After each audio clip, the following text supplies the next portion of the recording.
Ora, a Primeira Guerra Mundial, tivemos nações aliadas que são, e aqui as mais importantes, a Inglaterra, a América e a França, que eram nações cristãs e por isso pertenciam ao lado do celestial. E tinham as nações contrárias, que a Alemanha, o Império Austro-Húngaro ou Áustria-Hungria, que eram países totalitários, que ajudavam a Turquia, país muçulmano, que perseguia os cristãos. Essa é a divisão tipo Abel e divisão tipo Caim. A Primeira Guerra Mundial, apesar do lado celeste ter sido atacado primeiro, pelo lado satânico, ele foi vencedor. E Satanás sempre ataca primeiro. O lado do mal sempre ataca primeiro. Isto é o que se tem vindo a verificar na história. Esta vitória foi como cumprir ou restaurar a primeira tentação de Jesus sofrida por Satanás. E esta relação é interessante de poder fazer-se. Que não há nenhuma teologia, não há nenhuma filosofia, não há nenhuma universidade que fala sobre esta interpretação. Nos 40 dias de jejum no deserto, Jesus foi tentado a transformar as pedras em pão. E Jesus respondeu: está escrito, nem só de pão viverá o homem, mas toda a palavra que procede da boca de Deus. Por que é que Jesus disse isto? Jesus não foi tentado. Ou antes, Jesus foi tentado, mas não foi seduzido. Porque ele venceu esta tentação. Satanás diz: pede a Jesus, transforma estas pedras em pão. Porque realmente nós não só nos alimentamos de fisicamente coisas para o físico, mas nós alimentamos-nos de um alimento para o nosso espírito. E esse alimento é a verdade. Esse alimento é aquilo que Jesus diz, a palavra de Deus. Procede a palavra. Porquê que Jesus disse isso? O que é que aconteceu a Adão? A palavra em Adão qual foi? Não comas do fruto. Adão foi seduzido. Comeu o fruto. Adão tinha a posição. Adão não tinha pecado original. Tal qual como Jesus não tem pecado original. Então Jesus, ao não ser seduzido, como Adão foi, restaurou essa posição de Adão.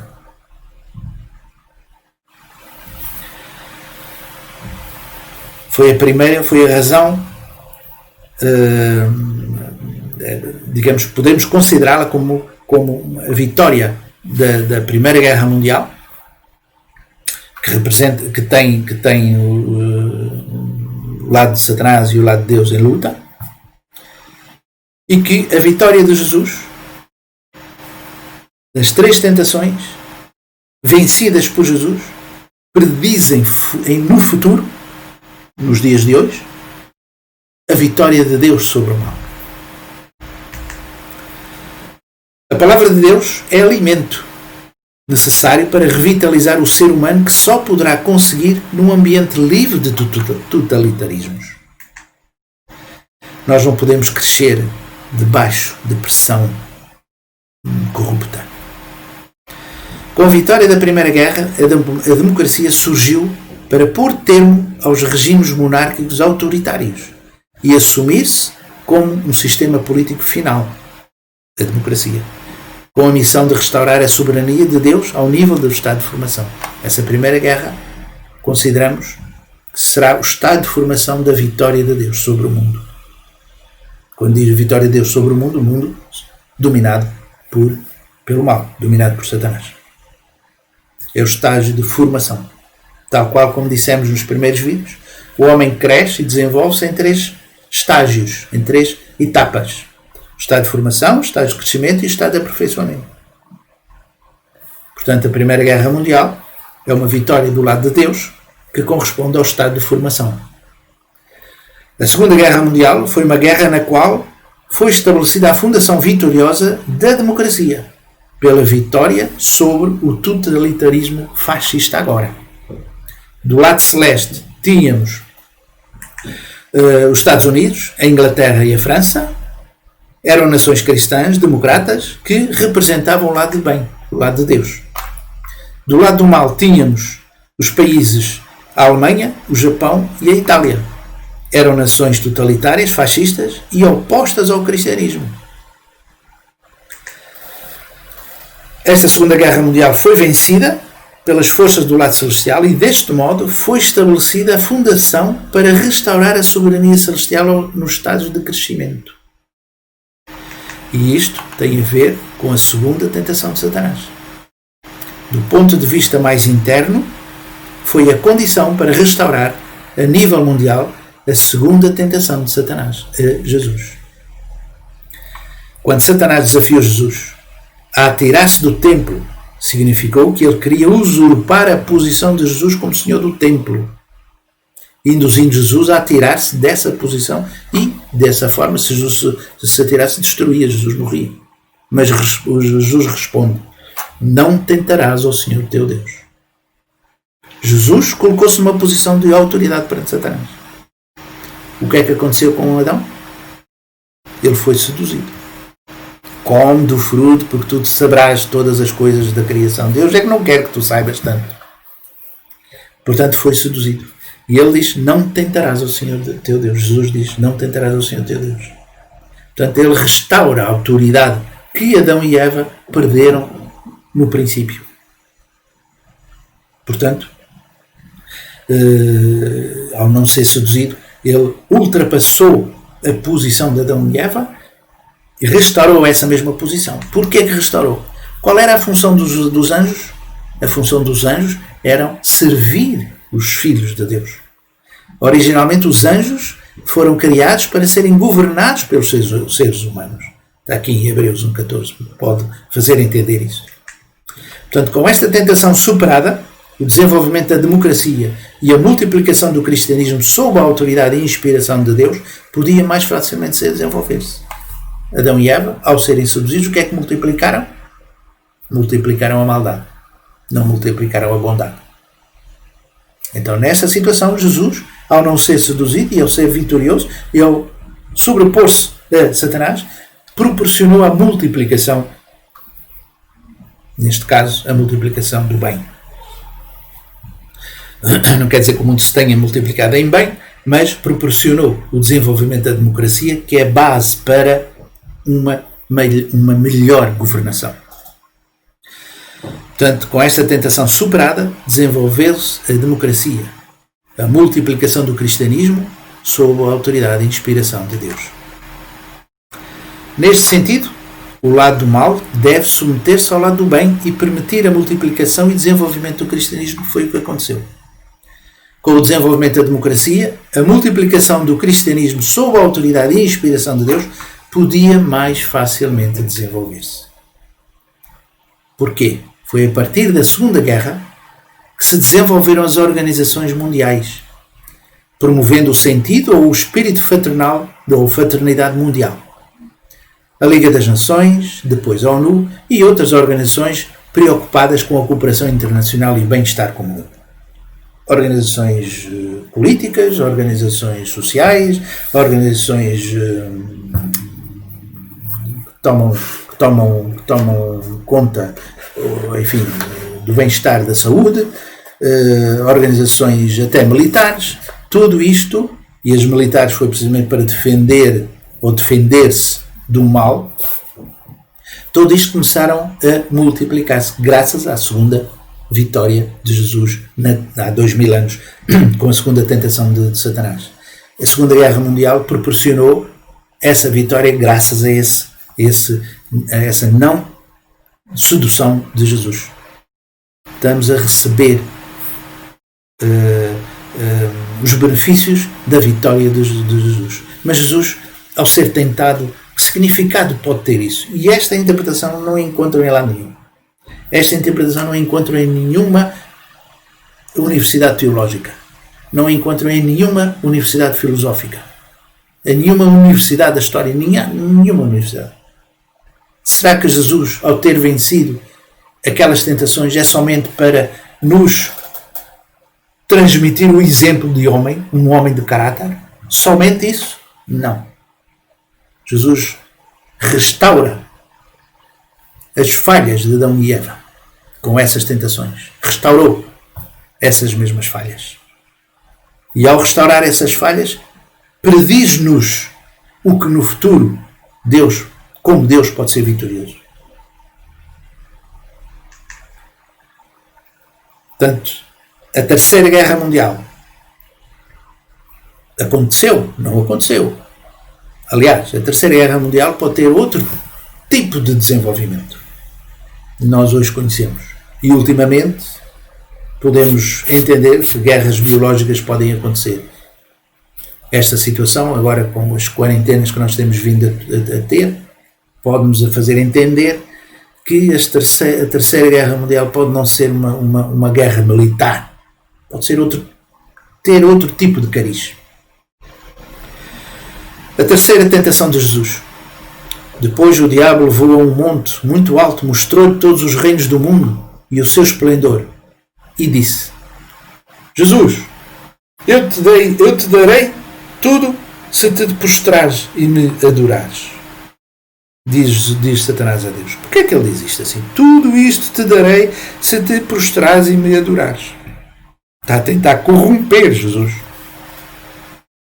Os nossos poderes, muitas das vezes, para conseguirem eleições ganhas, para conseguirem ir, enfim, atingir os seus objetivos, vão corromper pessoas. Não é? Então Jesus é somente para dar o testemunho de exemplo de um homem incorrupto, de um homem de caráter, não seduz? Aliás, outra situação podemos verificar aqui, é que afinal de contas Deus não domina o mundo.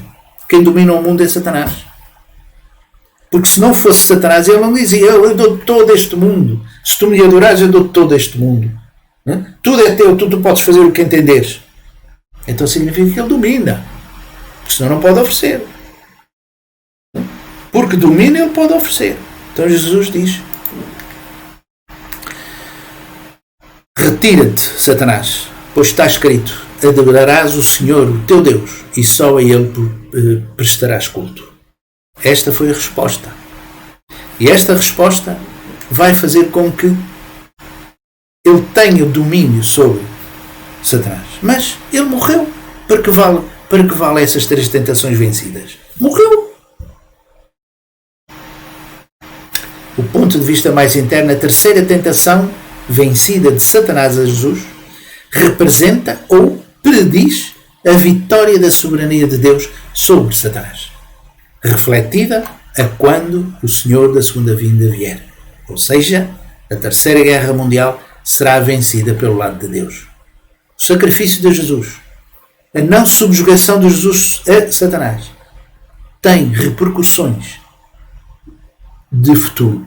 Neste caso, agora, com a vinda do Messias. Com a segunda vinda de Cristo, essa vitória de Deus sobre Satanás poder-se-á concretizar.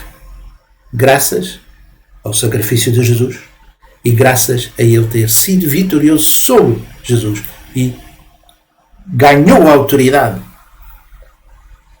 a Satanás ou reganhou a autoridade a Satanás, porque Satanás venceu ou ganhou a autoridade sobre a humanidade nas tentações a Adão e Eva, e que Jesus recuperou isso. Adão e Eva não tinham pecado original. Jesus não tinha pecado original. E Jesus restaura essas pessoas que têm pecado original na pessoa de Jesus. Mas essa vitória tem repercussões de futuro que se verificam ou que se estão a verificar hoje. Com a vinda do Senhor da segunda vinda, a vinda do Messias, essa vitória irá ter efeitos. Portanto, a Terceira Guerra Mundial em que nós estamos a travá-la, nós estamos no processo dessa Terceira Guerra Mundial. E essa Terceira Guerra Mundial tem muitos aspectos, tem muitas características. Ela vai ser vitoriosa. É só uma questão de tempo. Esta é a minha fé, é isto que eu acredito realmente. A Terceira Guerra Mundial será vencida pelo lado de Deus. A Terceira Guerra Mundial é uma consumação da separação do bem e do mal que operam a nível mundial. será certamente uma guerra predominantemente ideológica, ainda que não esteja isenta de conflitos militares. Este conflito ideológico é precisamente entre a ideia da direita e a ideia da esquerda. Não é a direita que ganha, nem é a esquerda que perde. Há algo a ser redescoberto que o Messias irá trazer para unir a direita e a esquerda. Portanto, não vai ser uma direita não vai ser uma vitória da direita ou uma vitória da esquerda. Vai ser uma vitória do centro. Houve um professor que me dizia assim: eu não sou da direita nem sou da esquerda, sou de dentro, sou do coração. E é esta a vitória que provavelmente vai acontecer.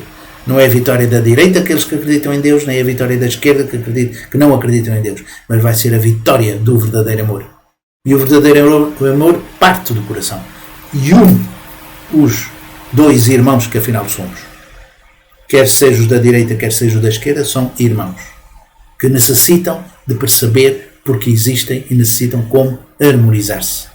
E o Messias trará e ensinará como essa harmonia poder-se-á fazer.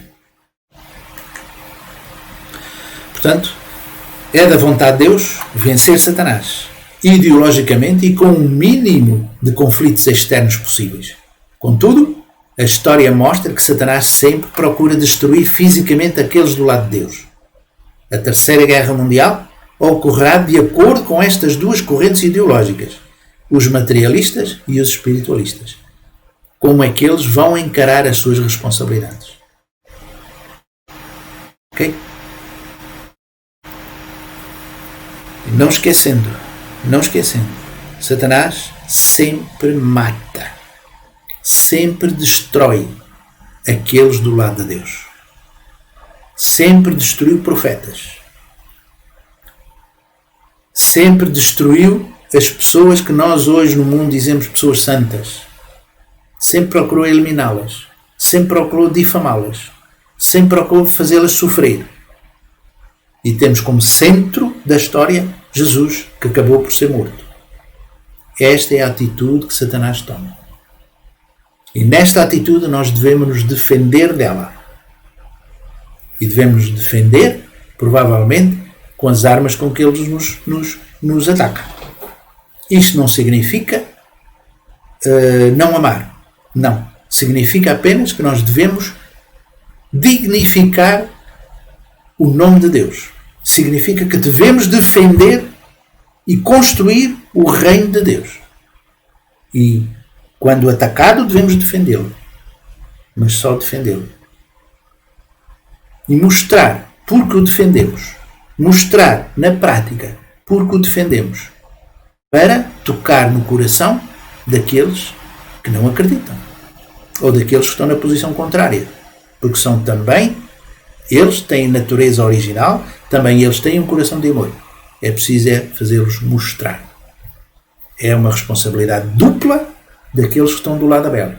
Daqueles que estão do lado de Deus. Uma responsabilidade mútua. É defender o reino e nessa defesa mostrar que também eles querem o mesmo. A questão é apenas no lado errado ou com uma ideia errada. Portanto, estamos a viver numa época em que a verdade do Messias será uma ideologia centrada no verdadeiro amor, que pode quebrar as barreiras entre nações e resolver os graves problemas entre os povos e as culturas. Esta é a filosofia que o Messias deve transmitir, a filosofia do verdadeiro amor. Com a presença do Senhor da segunda vinda, iniciar-se-á e promoverá um novo mundo, onde valores absolutos terão dominância nas consciências das pessoas, nas suas vidas cotidianas. Ou seja, abrirá o caminho para a realização das 3 bênçãos de Deus dadas a Adão e Eva, desde o início da humanidade. Valores absolutos, sim. Valores absolutos são necessários. Porque se não houver valores absolutos, não é possível criar seja o que for. Um prédio é construído em todas as partes do mundo da mesma forma, com o mesmo padrão de metro. Então, seja um prédio, seja uma ponte, seja qualquer construção, o padrão de medida para todas as coisas dessas construções é 1 metro. Então nós, para construirmos uma sociedade ideal, necessitamos de valores absolutos. Valores absolutos que são ou que existem, sempre existiram no passado, no presente e são aqueles que sustentam o futuro. Por isso, valores absolutos são essenciais. Valores relativos não criam coisiça nenhuma. Como dissemos antes, Deus pretendeu pôr fim ao erro de Adão e Eva com a restauração da sua soberania, logo com Abel e Caim, na família de Adão e Eva. E o que acontece? Caim matou Abel, a história de pecado prolongou-se até aos dias de hoje. A dispensa de Deus para dividir o bem e o mal desenvolveu-se aos níveis da família, na família de Abraão. Primeiro com a família de Abel ficou sem efeito. Na família de Noé ficou sem efeito. Na família de Abraão veio-se a constituir uma tribo. Uma tribo, a sociedade. Na sociedade veio-se a construir uma nação judaica. E hoje, com o cristianismo, o mundo. E este é o processo que Deus tem vindo a desenvolver para dividir o bem e o mal. Foi este o processo. Desenvolveu-se aos níveis da família, tribo, sociedade, nação e mundo. E hoje estamos a nível mundial a fazer esse mesmo processo. Estamos a viver este processo a nível mundial. A primeira guerra vitoriosa do lado celestial, portanto, do lado de Abel, representa simbolicamente o cumprimento da primeira bênção, crescei. A segunda guerra, vitoriosa, do lado celestial, representa simbolicamente o cumprimento da segunda bênção, multiplicai, porque esta segunda bênção veio a iniciar-se a propagação de todo um sentimento mais fraterno para toda a humanidade, com as organizações mundiais que se vieram a desenvolver. A terceira guerra, vitoriosa do lado celestial, representa simbolicamente o cumprimento da terceira bênção, dominai. Porquê o dominai? Porque hoje o desenvolvimento tecnológico é extraordinário e proporciona, se o homem tiver bom coração, proporciona o domínio sobre a criação. Esta guerra vitoriosa proporcionará a realização da terceira bênção que Deus nos deu, desde o início. Portanto, estamos a viver, na verdade, os últimos dias. Porque o desejo dos direitos humanos, da liberdade, da igualdade, fenómenos espirituais que muitas das pessoas hoje também passam a ter, ou estão a ter, significa um caminho para o aperfeiçoamento das pessoas. A Liga das Nações, a independência económica, o intercâmbio cultural, o sentido de fraternidade desenvolve-se com outras organizações também que se formam a nível europeu e a nível mundial. Desenvolve-se então a segunda bênção, que é multiplicar. Famílias, nações entram num caminho para a multiplicação dessa mesma fraternidade. E finalmente, com o desenvolvimento da tecnologia, preocupação ecológica, movimentos de conservação e os avanços tecnológicos, é o caminho para a realização da terceira bênção. Logo, portanto, eu tenho a impressão que fiz aqui um slide que não passei, mas vou ver depois no fim. Há um outro olhar, curiosidade apenas, que eu gostaria de manifestar aqui também. O desenvolvimento tecnológico foi muito longo, muito lento, durante muitos séculos, ao longo de toda a história praticamente. Comparado com a história que existe, estes últimos 400 anos são um piscar de olhos. Os séculos passados são um número bem maior. O passado é bem maior do que estes últimos 400 anos. Ora, o desenvolvimento tecnológico foi muito lento, mas a partir do século XVI, e especialmente no século XX, este desenvolvimento fez de uma forma extraordinária. O extraordinário progresso da ciência e da tecnologia do século XX. Houve abruptamente um crescimento. Porquê? Precisamente para preparar tecnologicamente, exteriormente, um ambiente próprio para quando o Messias vier, ele tenha os meios para poder expandir a sua mensagem. forma que fico por aqui. Espero ter interessado, suscitado, enfim, algum interesse para a próxima, inclusive o próximo vídeo, que é sobre a vinda do Messias. Como vem, onde vem. E isto também podemos, biblicamente falando, podemos ter uma imagem, uma visão bem mais realista dessa mesma vinda do Messias. Por isso, eu espero que estejam interessados e que possam vir, ouvir e ver o próximo vídeo, sendo do vosso agrado. Muito obrigado. Não se esqueçam de dar um sinalzinho na mão. Se gostaram, se não gostaram, deem também um sinalzinho na mão. De forma que muito obrigado e até o próximo vídeo. Até.